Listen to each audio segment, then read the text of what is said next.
Rich dad and poor dad. अमीर लोग पैसे के लिए काम नहीं करते। अध्याय 2। माइक के डैडी को मैं अपना अमीर डैडी कहता हूँ। उनके पास इस तरह के 9 सुपरेट्स थे जहाँ पार्किंग के लिए बहुत सी जगह थी।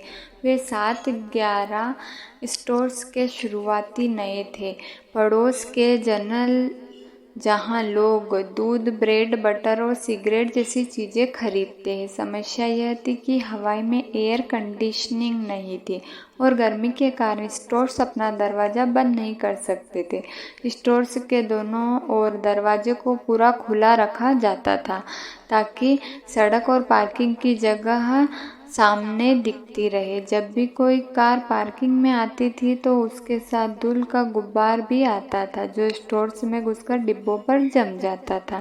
इसलिए हम लोगों की नौकरी तभी तक चलती थी जब तक कि एयर कंडीशनिंग नहीं हो जाती।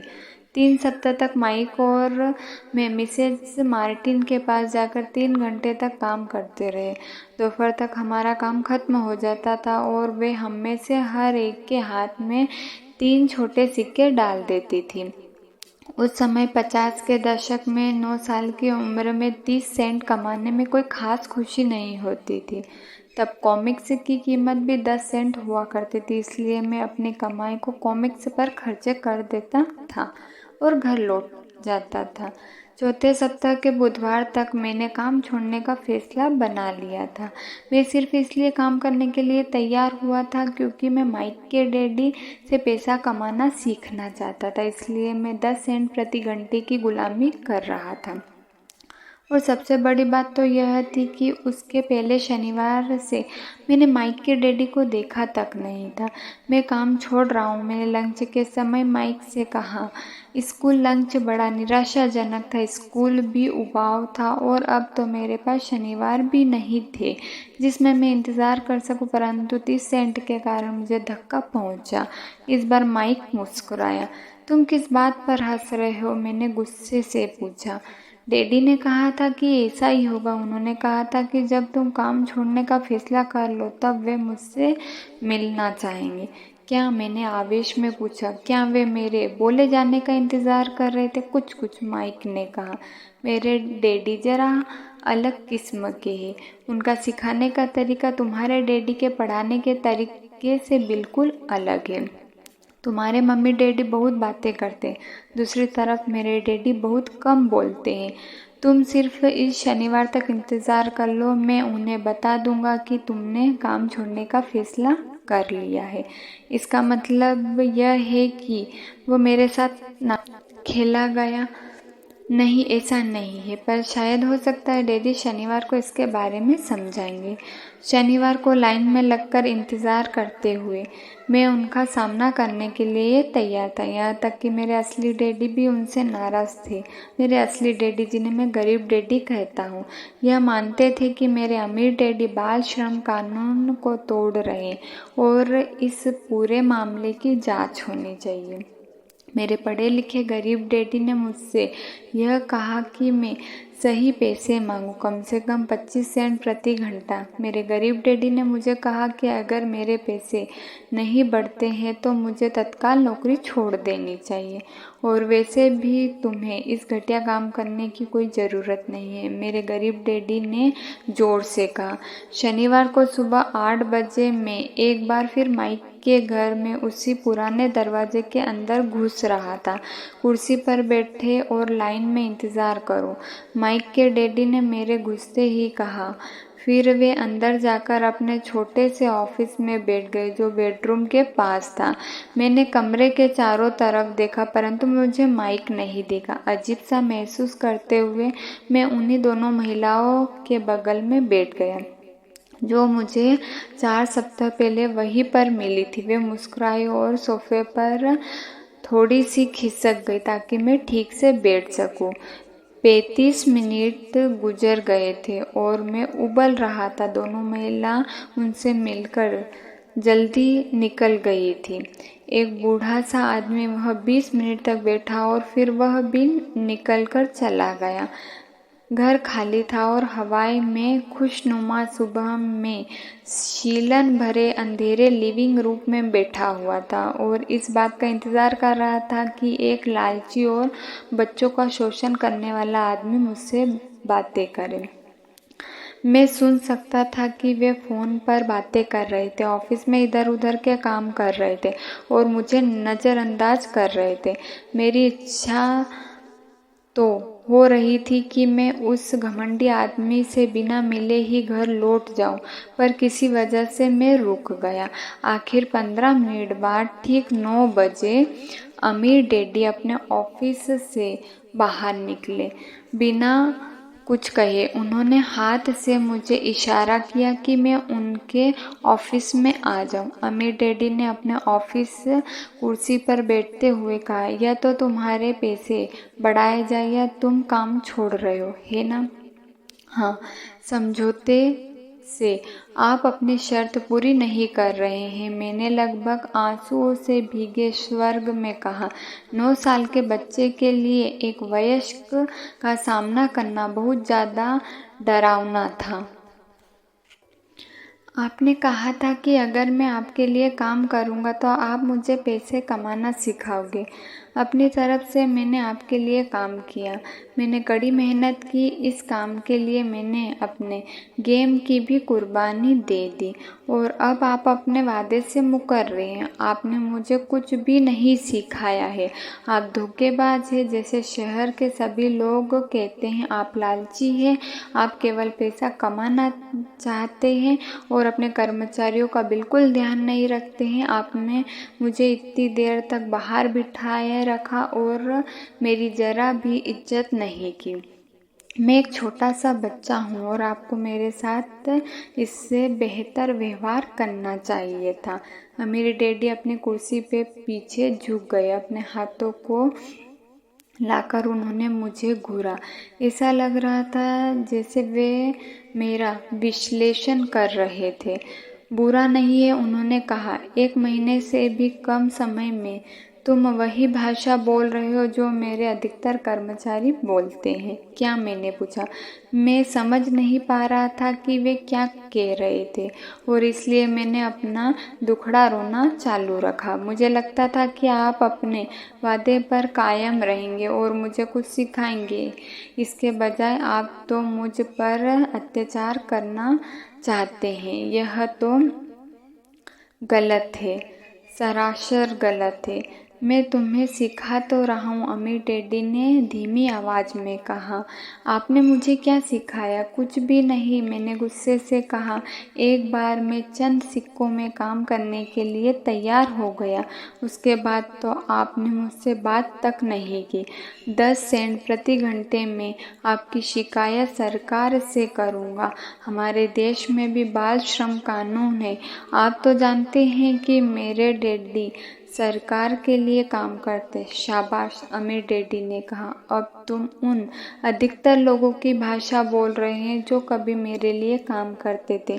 वे लोग जिन्हें या तो मैंने नौकरी से निकाल दिया या जिन्होंने खुद मेरी नौकरी छोड़ दी।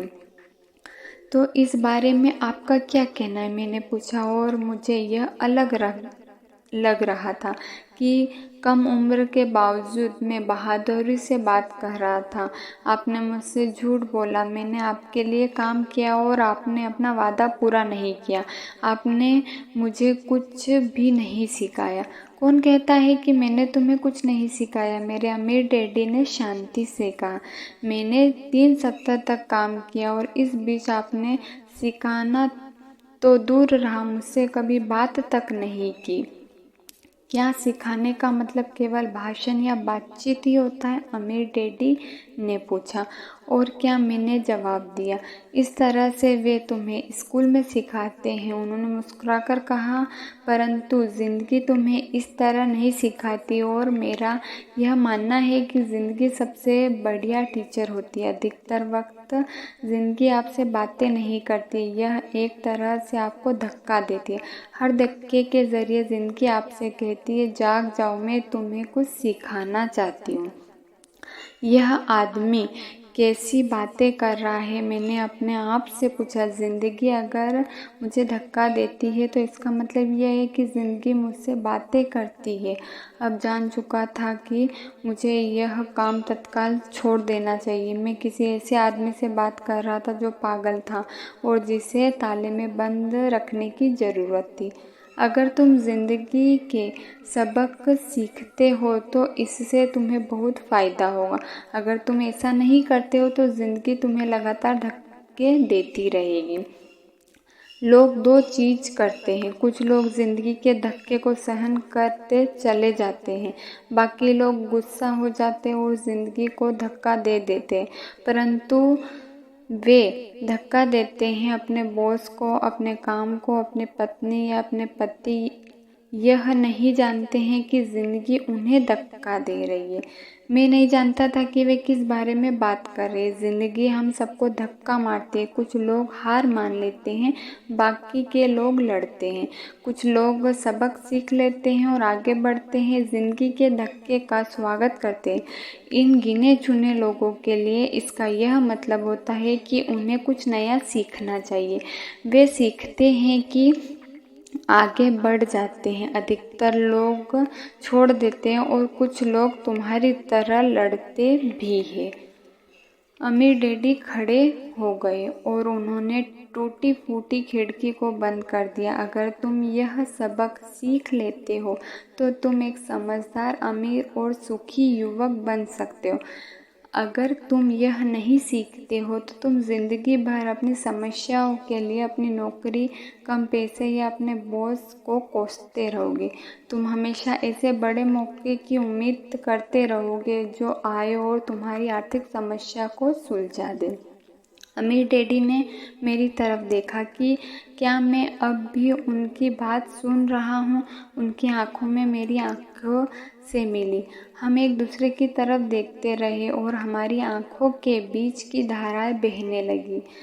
आखिर जब मैं उनके संदेश का मतलब समझ गया तो मैंने अपनी नज़रें झुका ली। मैं जान गया था कि वे सही थे। मैं उन्हें दोषी ठहरा रहा था, जबकि सीखने की जीत तो मेरी थी। मैं फालतू में ही लड़ रहा। अमीर डैडी ने आगे कहा, अगर आप इस तरह के आदमी हैं जिसमें हिम्मत नहीं है तो आप ज़िंदगी के हर प्रॉब्लम के सामने हार मान जाते हैं। अगर आप इस किस्म के आदमी हैं तो आप ज़िंदगी भर सुरक्षित खेल खेलते रहेंगे, सही चीज़ें करते रहेंगे और किसी ऐसे वक्त का इंतज़ार करते रहेंगे जो आने वाला नहीं है। अगर फिर आप एक बोरिंग बुड्ढे की तरह मर जाएंगे। आपके बहुत से दोस्त होंगे जो आपकी सिर्फ इसलिए तारीफ करेंगे क्योंकि आप एक मेहनती और भले आदमी थे। आपको अपनी ज़िंदगी सुरक्षित खेल खेलने और सही चीज़ें करने में गुजार दी। परंतु सच बात तो यह है कि आपने ज़िंदगी के प्रॉब्लम के सामने घुटने टेक दिए। आप खतरा मोल लेने की कल्पना तक से डरते थे। हकीकत में तो आप जीतना चाहते थे, परंतु आपके लिए हारने का डर जीतने के रोमांच से ज़्यादा ताकतवर साबित हुआ। अंदर से आप और केवल आप जान पाएंगे कि आपने कभी जीतने की कोशिश नहीं की। आपने सुरक्षित खेल खेलने का विकल्प चुना। हमारी नज़रें एक बार फिर मिली। 10 सेकंड तक हम एक दूसरे की तरफ देखते रहे और एक बार फिर मैंने तभी नज़रें हटाई जब मैं उनकी बात का मतलब समझ गया। आप मुझे धक्का दे रहे थे, मैंने पूछा। कुछ लोग ऐसा कह सकते हैं, अमीर डैडी मुस्कुराए। मैं तो यही कहूँगा कि मैं तुम्हें ज़िंदगी का स्वाद चखा रहा था। कैसा स्वाद, मैंने पूछा। मैं अब भी गुस्सा था, परंतु अब मेरी जिज्ञासा भी जाग गई थी। अब मैं सीखने के लिए भी तैयार था। तुम दोनों ऐसे पहले लोग हो जिन्होंने मुझसे पैसे बनाने की कला। अमीर लोग पैसे के लिए काम नहीं करते सीखने का आग्रह किया। मेरे पास 150 से भी ज़्यादा कर्मचारी हैं, पर उनमें से एक ने भी मुझसे पैसा कमाने की कला के बारे में कभी नहीं पूछा। वे मुझसे नौकरी मांगते हैं, पैसे मांगते हैं, परंतु पैसा बनाने की कला नहीं सीखना चाहते।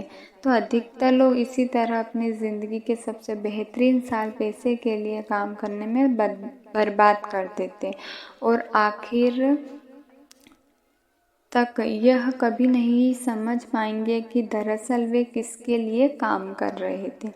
मैं पूरा ध्यान लगाकर उनकी बात सुनता रहा। तो अब माइक ने मुझसे कहा कि तुम पैसा कमाने की कला सीखना चाहते हो, तो मैंने एक ऐसा कोर्स तैयार किया जो असली ज़िंदगी के करीब था। मैं बोलते बोलते थक जाता, परंतु तुम कभी मेरी बात का मतलब नहीं समझ पाते। इसलिए मैंने यह फैसला किया कि तुम्हें ज़िंदगी के धक्के का स्वाद चखा दिया जाए, ताकि तुम मेरी बात सुन भी सको और समझ भी सको। इसी कारण मैंने तुम्हें 1 घंटे के 10 सेंट दिए थे। तो 10 सेंट प्रति घंटे काम करने के बाद मैंने क्या सबक सीखा? मैंने पूछा। यही कि आप घटिया हैं और अपने कर्मचारियों का शोषण करते हैं।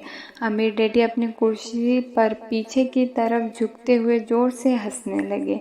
जब उनकी हंसी बंद हुई तो उन्होंने कहा, अच्छा होगा अगर तुम अपना सोचने का नज़रिया बदल लो।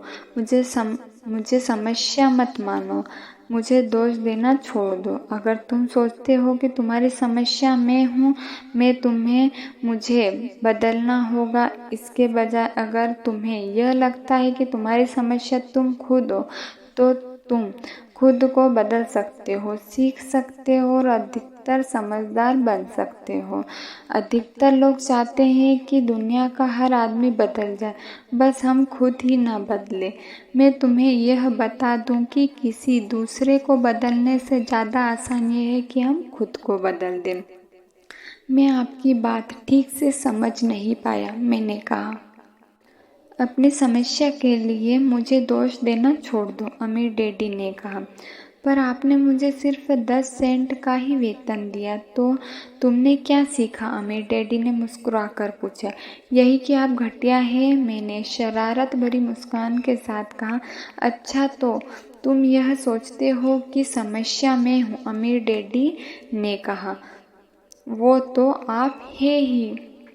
खैर, इसी तरीके से सोचते रहो, तुम ज़िंदगी भर कुछ नहीं सीख पाओगे। अगर तुम्हारा नज़रिया यही है कि समस्या मैं हूँ, तो तुम्हारे पास क्या विकल्प रह जाते हैं? अगर आप मेरे पैसे नहीं बढ़ाते या मुझे ज़्यादा इज्जत नहीं देते हो, तो मैं काम छोड़कर चला जाऊँगा। ठीक कहा, अमीर डैडी ने कहा, और अधिकतर लोग यही करते हैं। वे काम छोड़कर चले जाते हैं और दूसरी नौकरी की तलाश करते हैं, जहां उन्हें बेहतर मौके और ज़्यादा अच्छे पैसे मिले। उन्हें यह गलतफहमी होती है कि नई नौकरी या ज़्यादा पैसे से उनकी समस्या सुलझ सकती है। अधिकतर मामले में ऐसा नहीं होता है।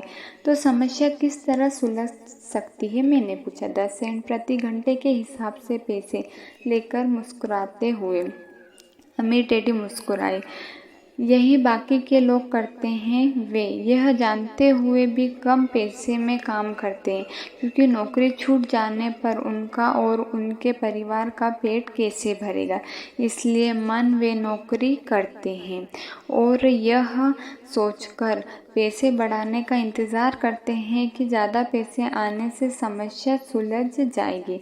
अधिकतर लोग ऐसा ही सोचते हैं और कड़ी मेहनत करते हुए दूसरी नौकरी भी कर लेते हैं, परंतु उनमें भी पैसे कम ही मिलते हैं। मैं फर्श को घूरता रहा। अब मैं अमीर डैडी के सबक को समझने लगा था। मुझे यह एहसास हो गया था कि यह ज़िंदगी का स्वाद है। आखिरकार मैंने ऊपर की ओर देखा और अपना सवाल दोहराया, तो फिर यह समस्या किस तरह सुलझेगी? इस सवाल के जवाब में अमीर डैडी ने मुझे वह बेशकीमती नज़रिया दिया जो उन्होंने अपने कर्मचारियों और मेरे गरीब डैडी से अलग करता था और जिसकी बदौलत ये हवाई के सबसे अमीर आदमी बनने वाले थे, जबकि मेरे पढ़े लिखे गरीब डैडी जिंदगी भर पैसे की तंगी से जूझने वाले थे। यह अद्भुत नज़रिया था जिससे मेरी ज़िंदगी का नक्शा ही बदल गया। अमीर डैडी ने बार बार मुझे यह नज़रिया याद दिलाया जिसे मैं पहला सबक कहूँगा। गरीब और मध्य वर्गीय लोग पैसे के लिए काम करते हैं, अमीर के लिए पैसे काम करते हैं। मेरे गरीब डैडी ने जो शिक्षा मुझे दी थी शनिवार की उस खुशनुमा सुबह में, उसने बिल्कुल अलग नज़रिया सीख रहा था। 9 साल की उम्र में यह समझ गया था कि दोनों ही डैडी चाहते हैं कि मैं सीखूं, दोनों ही डैडी मुझे पढ़ने के लिए प्रेरित करते हैं। फ़र्क सिर्फ इतना था कि दोनों के सुझाव विषय अलग अलग थे। मेरे पढ़े लिखे डैडी चाहते थे कि मैं वही करूं जो उन्होंने किया था। बेटा, मैं चाहता हूं कि तुम मेहनत से पढ़ो, अच्छे नंबर लाओ ताकि तुम्हें किसी बड़ी कंपनी में सुरक्षित नौकरी मिल सके, और यह अच्छी तरह देख लो कि इससे बहुत से दूसरे लाभ हो। मेरे अमीर डैडी चाहते थे कि मैं यह सीखूं कि पैसा कैसे काम करता है ताकि मैं इससे अपने लिए काम करवा सकूं। यह सबक मुझे जीवन भर उनके मार्गदर्शन में सीखना था, न कि उनके क्लासरूम में। मेरे अमीर डैडी ने मेरा पहला सबक जारी रखा। मैं खुश हूँ कि तुम 10 सेंट प्रति सेंट के हिसाब से काम करने पर गुस्सा हो गए। अगर तुम गुस्सा नहीं हुए होते और तुम ऐसा खुशी खुशी करते रहे तो मैं तुम्हें साफ कह देता कि मैं तुम्हें नहीं सिखा सकता। यह जान लो कि सच्ची शिक्षा में ऊर्जा, प्रबल भावना, इच्छा की ज़रूरत होती है। गुस्सा उस फॉर्मूले का एक बहुत बड़ा हिस्सा है, क्योंकि प्रबल भावना में गुस्से और प्रेम का साथ होता है। जब पैसे की बात आती है तो अधिकतर लोग सुरक्षित रास्ता खोजते हैं, इसलिए प्रबल भावना उन्हें राह नहीं दिखा पाती है, उन्हें राह दिखाती है उनका डर। तो क्या इसलिए वे कम पैसे पर काम करने के लिए राजी हो जाते हैं? मैंने पूछा। हाँ, अमीर डैडी ने कहा। कुछ लोग कहते हैं कि मैं लोगों का शोषण करता हूँ क्योंकि मैं उन्हें उतने पैसे नहीं देता हूँ जितने उन्हें शुगर प्लांटेशन या सरकारी की तरफ से मिलती है। मैं यही कहना चाहता हूँ कि लोग खुद अपना शोषण करते हैं, वे डरते हैं, मैं नहीं। पर क्या आपको नहीं लगता है कि आपको उन्हें ज़्यादा पैसे देने चाहिए? मैंने पूछा। मुझे ज़्यादा देने की ज़रूरत ही नहीं है, और इसके अलावा ज़्यादा पैसे मिलने से उनकी समस्या नहीं सुलझेगी। अपने डैडी को ही देख लो, वे बहुत सा पैसा कमाते हैं और फिर भी वे अपने बिलों का भुगतान नहीं कर पाते हैं। दुनिया में ऐसे बहुत से लोग हैं जिन्हें अगर ज़्यादा पैसे भी मिल जाए तो वे ज़्यादा कर्ज में डूब जाएंगे। तो इसी कारण आपने मुझे 10 सेंट प्रति घंटे की पैसे दिए। मैंने मुस्कुराते हुए कहा। यह सबक का हिस्सा था। बिल्कुल सही, अमीर डैडी मुस्कुराते हुए कहा। देखो, तुम्हारे डैडी स्कूल गए और उन्होंने बहुत बढ़िया शिक्षा इसलिए हासिल की ताकि उन्हें अच्छे पैसे वाली नौकरी मिल सके, जो उन्हें मिल गई, परंतु उनसे आज भी पैसे की तंगी है। ऐसा इसलिए है क्योंकि उन्होंने स्कूल में पैसे के बारे में कुछ भी नहीं सीखा, और सबसे बड़ी बात तो यह है कि वे पैसे के लिए काम करने पर भरोसा करते हैं। और आप नहीं करते हो? मैंने पूछा। नहीं, सच पूछा जाए तो नहीं, अमीर डैडी ने कहा। अगर तुम पैसे के लिए काम करना सीखना चाहते हो तो स्कूल में ही रहो, यह सीखने के लिए उससे बड़ी जगह कोई नहीं है। परंतु अगर तुम यह सीखना चाहते हो कि पैसा तुम्हारे लिए किस तरह काम करे, तो यह मैं तुम्हें सिखा सकता हूँ, परंतु तभी जब तुम यह सीखना चाहो। क्या हर कोई यह नहीं सीखना चाहता? मैंने पूछा। नहीं, अमीर डैडी ने कहा, सिर्फ इसलिए क्योंकि पैसे के लिए काम करना ज़्यादा आसान है, खासकर तब जब पैसे के बारे में आपकी मूल भावना डर हो। मैं समझ नहीं पाया। उसकी चिंता की फिलहाल मत करो। तभी इतना ही समझ लो कि डर के कारण ही अधिकतर लोग अपनी नौकरी कर रहे हैं। अपने बिलों का भुगतान न कर पाने का डर, नौकरी से निकाल देने का डर, इस बात का डर, पर्याप्त पैसा न होने का डर, एक बार फिर से शुरू करने का डर, यह किसी व्यवसाय को सीखने और पैसे के लिए काम करने की कीमत है। अधिकतर लोग पैसे के गुलाम बन जाते और फिर वे अपने बॉस पर अपनी भड़ास निकालते हैं। तो आपकी नज़र में पैसे से अपने लिए काम करवाना एक बिल्कुल अलग विषय है? मैंने पूछा। बिल्कुल, अमीर डैडी ने जवाब दिया। बिल्कुल।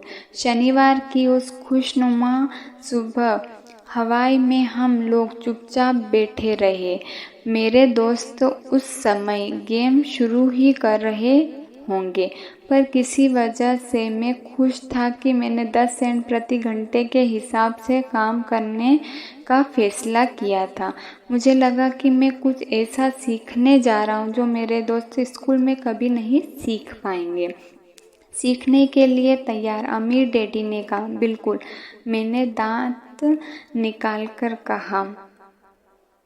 मैंने अपना वादा निभाया है। मैंने तुम्हें दूर बैठे बैठे ही सिखाया है। अमीर डैडी ने कहा। 9 साल की उम्र में तुम्हें इस बात का पता चल चुका है कि पैसे के लिए काम करना कैसा होता है।